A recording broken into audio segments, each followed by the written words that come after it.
Sahyadri bulletin media partner Nagar Sahyadri associated by Sahyadri publication.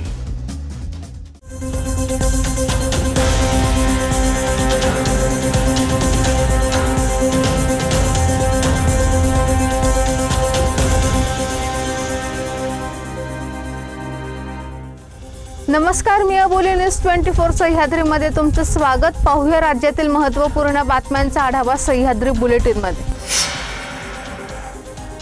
भारतीय सैन्याने पाकिस्तानात शिरून ऑपरेशन सिंदूर यशस्वी केले। या यशानंतर देशप्रेमाच्या भावनेतून भारतीय सशस्त्र दलाच्या सन्मानार्थ भंडाऱ्यात 1 मीटर रुंद व 580 फूट लांब असा राष्ट्रीय ध्वज सैनिकांनी हातात धरून काढण्यात आलेल्या तिरंगा यात्रेच्या माध्यमातून भारतीय सैनिकांचा सन्मान केला। यावेळी शहापूर येथील डिफेन्स अकॅडमीचे विद्यार्थी, माजी सैनिक व लोकप्रतिनिधी यांच्यासह मोठ्या संख्येने नागरिक सहभागी झाले होते। दरम्यान भारत माता की जय, वंदे मातरम या सुद्धा घोषणा देण्यात आल्या। पहलगाम येथील भ्याड दहशतवादी हल्ल्याला प्रत्युत्तर म्हणून भारतीय सशस्त्र दलाने ऑपरेशन सिंदूर सुरू केले होते। यामध्ये अनेक दहशतवादी मारले गेले। दरम्यान भारतीय सैनिकांनी दाखविलेल्या वीरतेचा परिचय म्हणून त्यांचा सन्मान व्हावा या उदात्त हेतूने नुकतीच भंडारा शहरात सदर तिरंगा यात्रेचे आयोजन करण्यात आले होते। शहरातील जलाराम चौकातून निघालेली ही सन्मान तिरंगा यात्रा गांधी चौक, संविधान चौक मार्ग, मुस्लिम लायब्ररी चौकातून लोकशाहीर अण्णाभाऊ साठे चौकात पोहोचली आणि तिथून परत महात्मा गांधी चौक येथे येऊन यात्रेचा समारोप झाला। बीडमधील गुन्हेगारी पुन्हा एकदा चर्चेत आली आहे। परळीतील जलालपूर येथे जमावाकडून समाधान मुंडे व ऋषिकेश गिरी यांना मारहाण करण्याची घटना घडली। या प्रकरणात परळी शहर पोलीस ठाण्यात भागवत साबळे व सुरेश साबळे यांच्या विरोधात समाधान यांच्या आईच्या तक्रारीवरून गुन्हा दाखल करण्यात आलाय। समाधान मुंडे हा ऋषिकेश गिरी याला सोडवण्यासाठी मोटरसायकलवरून जात असताना जलालपूर येथे चौकामध्ये भागवत साबळे व सुरेश साबळे यांच्यासह इतर 7 ते 8 जणांनी त्यांना अडवून जीवे मारण्याच्या उद्देशाने काठी, लाथाबुक्क्या व ब्लेडने मारहाण केल्याची या तक्रारीत म्हटले। आता या प्रकरणाचा अधिकचा तपास परळी शहर पोलीस करत आहेत। 1972 मध्ये तत्कालीन पंतप्रधान इंदिरा गांधी यांनी जयंत नारळीकर खास बोलावून घेतले आणि ते टाटा मूलभूत संशोधन संस्थेत ते दाखल झाले होते। आजचं खगोल शास्त्रज्ञ स्वरूप आहे ते आणण्यात डॉक्टर जयंत नारळीकर यांचा महत्त्वाचा वाटा होता। आयुक्त संस्था स्थापन करण्याचं निश्चित केलं होतं। त्यांची जबाबदारी डॉक्टर जयंत नारळीकर यांच्याकडे देण्यात आली होती। डॉक्टर नारळीकर यांनी जागतिक दर्जाची संस्था कशा पद्धतीची असावी हे लक्षात घेत सुरुवातीपासून आखणी केली। देशभरातील खगोलशास्त्रज्ञांच्या संस्था आहेत, त्या जे कार्य करत आहेत ते सगळे नारळीकर यांनी सुरू केलेल्या संस्थेत घडले। खगोलशास्त्र सामान्य लोकांपर्यंत घेऊन जावं असं त्यांना वाटलं होतं। ज्येष्ठ खगोलशास्त्रज्ञ डॉक्टर जयंत नारळीकर यांचं आज पुण्यात निधन झालं। वयाच्या 86व्या वर्षी त्यांनी अखेरचा श्वास घेतला। जयंत नारळीकर यांनी विज्ञानातील अनेक बदल, नवे शोध जगापुढे मांडले।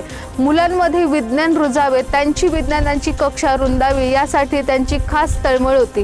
विज्ञान किचकट नाही तर सुलभ भाषेतून शिकवण्यासाठी ते साहित्याच्या पंढरीत रमले। घरातूनच त्यांना विज्ञानाचा बाळकडू मिळालं होतं। त्यांचे वडील विष्णू वासुदेव नारळीकर हे एक प्रसिद्ध गणित तज्ज्ञ होते। डॉक्टर नारळीकरांची आई सुमती या संस्कृत विदुषी होत्या। त्यांचे शालेय शिक्षण वाराणसी येथे झाले होते। तेथूनच त्यांनी विज्ञानाची पदवी प्राप्त केली। मुंबईत पुन्हा कोरोना व्हायरसने डोके वर काढले आहे। मुंबई महानगरपालिकेच्या क्षेत्रात 53 कोरोना संक्रमित रुग्ण मिळाले। तसेच कोरोनाच्या संक्रमणामुळे 2 जणांचा मृत्यू झाल्याचे म्हटले जात आहे। मृत्यू झालेल्या दोन्ही रुग्णांची प्रकृती यापूर्वीच गंभीर होती। त्यातील एकाला कर्करोगाचा आजार होता तर दुसऱ्याला नेफ्रोटिक सिंड्रोम होते। हे दोन्ही रुग्ण मुंबईतील केएम रुग्णालयात दाखल होते। सह्याद्री बुलेटिन मध्ये घेऊ एक छोटीशी विश्रांती।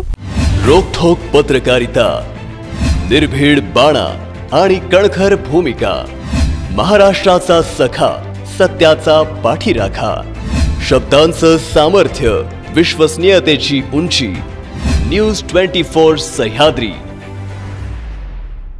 विश्रांतीनंतर तुमचं पुन्हा एकदा स्वागत। पाहूया पुढील बातम्या। ओबीसी नेते छगन भुजबळ यांनी मंगळवारी मंत्रिपदाची शपथ घेतली। त्यानंतर नाशिकच्या पालकमंत्रीपदासाठी स्पर्धा वाढली आहे। नाशिक जिल्ह्यास भुजबळ यांच्या माध्यमातून चौथे मंत्रिपद मिळाले। शिवसेना, भाजपा, राष्ट्रवादी काँग्रेस तिन्ही पक्ष या जिल्ह्यात आपला दावा पालकमंत्रीपदावर करत आहे। नाशिकमध्ये आगामी कालावधीत सिंहस्थ कुंभमेळा होत आहे, त्यामुळे नाशिकचे पालकमंत्रीपद महत्त्वाचे असणार आहे। आता भाजपचे गिरीश महाजन, शिवसेनेचे दादा भुसे आणि राष्ट्रवादीचे छगन भुजबळ यांच्यापैकी कोणाकडे नाशिकचे पालकत्व जाणार हे आगामी काळात स्पष्ट होणार आहे। परंतु तिन्ही पक्ष नाशिकसाठी आपला दावा मजबूत करत आहेत। महाराष्ट्र कॅबिनेटमध्ये ज्येष्ठ नेते छगन भुजबळ यांची वर्णी लागली आहे। राजभवनात आज झालेल्या छोटेखानी समारंभात त्यांना राज्यपाल CP राधाकृष्णन यांनी मंत्रिपदाची शपथ दिली। 5 महिन्यांपूर्वी महायुतीचे सरकार बहुमताने निवडून आल्यावरही भुजबळांना मंत्रिमंडळात स्थान देण्यात आले नव्हते, त्यामुळे ते नाराज होते। त्यांनी ही नाराजी अनेकदा बोलून दाखवली। आता त्यांची ही नाराजी दूर करण्यात आली आहे। धनंजय मुंडे यांच्या राजीनाम्यानंतर ओबीसी गणित घट्ट करण्यासाठी की त्यांची नाराजी दूर करण्यासाठी ही खेळी खेळण्यात आली आहे, याविषयी चर्चा सुरू आहे। ही रणनीती किती यशस्वी होईल ते समोर येईल। राज्यात आज घातवार ठरला आहे। राज्यातील वेगवेगळ्या जिल्ह्यात भीषण अपघात झालाय। कुठे डंपर नदीत कोसळला तर कुठे बाईकने समोरासमोर धडक दिल्याने मृत्यूशी गाठ पडली। राज्यात वेगवेगळ्या ठिकाणी अपघातात एकूण 8 जण ठार झालेत। यात आई, मुलगा आणि जावयाचाही समावेश आहे। या भीषण अपघाताचे पंचनामे नोंदवण्यात आलेत। पोलीस या प्रकरणाची चौकशी करत आहेत। मुख्यमंत्री देतील ते खातं मला चालेल, सरकार जी जबाबदारी देईल ते मी पार पाडेन। मी कोणत्याही खात्याची अपेक्षा केलेली नाही, अशी पहिली प्रतिक्रिया राष्ट्रवादीचे ज्येष्ठ नेते छगन भुजबळ यांनी मंत्रिपदाची शपथ घेतल्यानंतर दिली। नाराज असलेल्या भुजबळांचं अखेर राज्याच्या मंत्रिमंडळात कमबॅक झालंय। त्यांनी आज मंत्रिपदाची शपथ घेतली आहे। यावेळी मुख्यमंत्री देवेंद्र फडणवीस, उपमुख्यमंत्री एकनाथ शिंदे आणि अजित पवार उपस्थित होते। प्रचंड बहुमतानं सत्तेत आलेल्या महायुती सरकारच्या मंत्रिपदाच्या पहिल्या यादीत छगन भुजबळ यांचं नाव नव्हतं। मंत्रिपद न मिळाल्याने भुजबळांनी वेळोवेळी नाराजी बोलून दाखवली होती। त्यानंतर घडलेल्या बीड प्रकरणामुळे धनंजय मुंडेंना राजीनामा द्यावा लागला। मुंडेंच्या खात्यावर भुजबळांची वर्णी लागली अशी चर्चा होती। त्यानंतर आता पुन्हा छगन भुजबळांची कॅबिनेट मंत्रिपदी वर्णी लागली आहे। राष्ट्रवादी काँग्रेसचे नेते आणि ओबीसी नेते छगन भुजबळ यांचा फडणवीस मंत्रिमंडळात समावेश झालाय। छगन भुजबळ यांनी मंत्रिपदाची आज शपथ घेतली।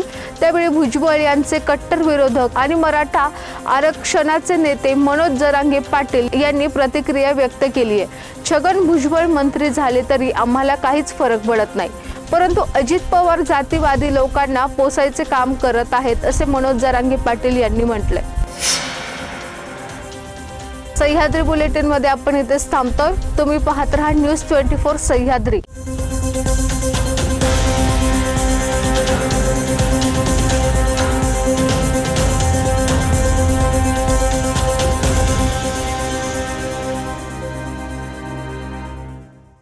शब्दांचं सामर्थ्य, विश्वसनीयतेची उंची, न्यूज 24 सह्याद्री।